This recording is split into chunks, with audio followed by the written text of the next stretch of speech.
आज की नई कहानी किसके श्राप से भगवान श्री कृष्ण यदुवंश खत्म हुआ। 18 दिन चले महाभारत के युद्ध में रक्तपात के सिवाय कुछ हासिल नहीं हुआ। इस युद्ध में कौरवों के समस्त कुल का नाश हुआ, साथ ही पांचों पांडवों को छोड़कर पांडव कुल के अधिकांश लोग मारे गए। लेकिन इस युद्ध के कारण युद्ध के पश्चात एक और वंश का खात्मा हो गया, वो था श्री कृष्ण जी का यदुवंश। महाभारत युद्ध की समाप्ति के बाद जब युधिष्ठिर का राजतिलक हो रहा था, तब कौरवों की माता गांधारी ने महाभारत युद्ध के लिए श्री कृष्ण को दोषी ठहराते हुए श्राप दिया कि जिस प्रकार कौरवों के वंश का नाश हुआ है, ठीक उसी प्रकार यदुवंश का भी नाश होगा। गांधारी के श्राप से विनाश काल आने के कारण श्री कृष्ण द्वारिका लौटकर यदुवंशियों को लेकर प्रयास क्षेत्र में आ गए थे। यदुवंशी अपने साथ अन्न भंडार भी ले आए थे। कृष्ण ने ब्राह्मणों को अन्नदान देकर यदुवंशियों को मृत्यु का इंतजार करने का आदेश दिया था। कुछ दिनों बाद महाभारत युद्ध की चर्चा करते हुए सात्यकी और कृतवर्मा में विवाद हो गया। सात्यकी ने गुस्से में आकर कृतवर्मा का सिर काट दिया। इससे उनमें आपसी युद्ध भड़क उठा और वे समूहों में विभाजित होकर एक दूसरे का संहार करने लगे। इस लड़ाई में श्री कृष्ण के पुत्र प्रद्युम्न और मित्र सात्यकी समेत सभी यदुवंशी मारे गए थे। केवल बब्रू और दारुक ही बचे रह गए थे। यदुवंश के नाश के बाद कृष्ण के ज्येष्ठ भाई बलराम समुद्र तट पर बैठ गए और एकाग्रचित होकर परमात्मा में लीन हो गए। इस प्रकार शेषनाग के अवतार बलराम जी ने देह त्यागी और स्वधाम लौट गए।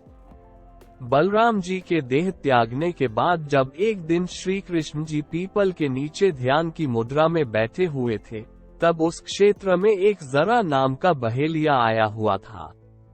जरा एक शिकारी था और वो हिरण का शिकार करना चाहता था।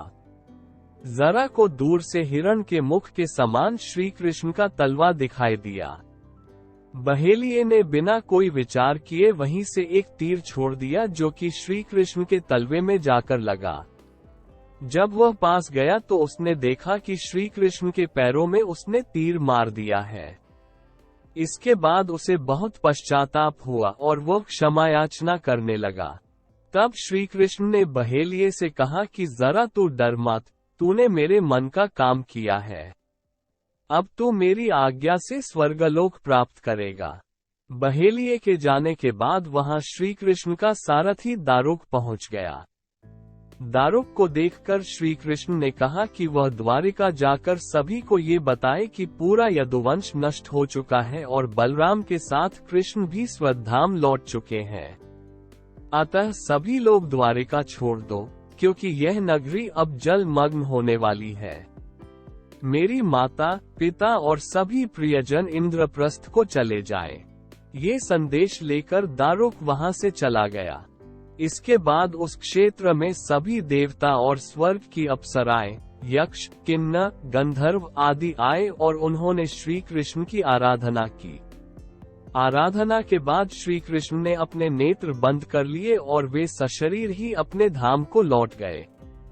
जब श्री कृष्ण और बलराम के स्वधाम गमन की सूचना इनके प्रियजनों तक पहुंची तो उन्होंने भी इस दुख से प्राण त्याग दिए। देवकी, रोहिणी, वसुदेव, बलराम जी की पत्नियां, श्री कृष्ण की पटरानियां आदि सभी ने शरीर त्याग दिए। इसके बाद अर्जुन ने यदुवंश के निमित्त पिंडदान और श्राद्ध आदि संस्कार किए।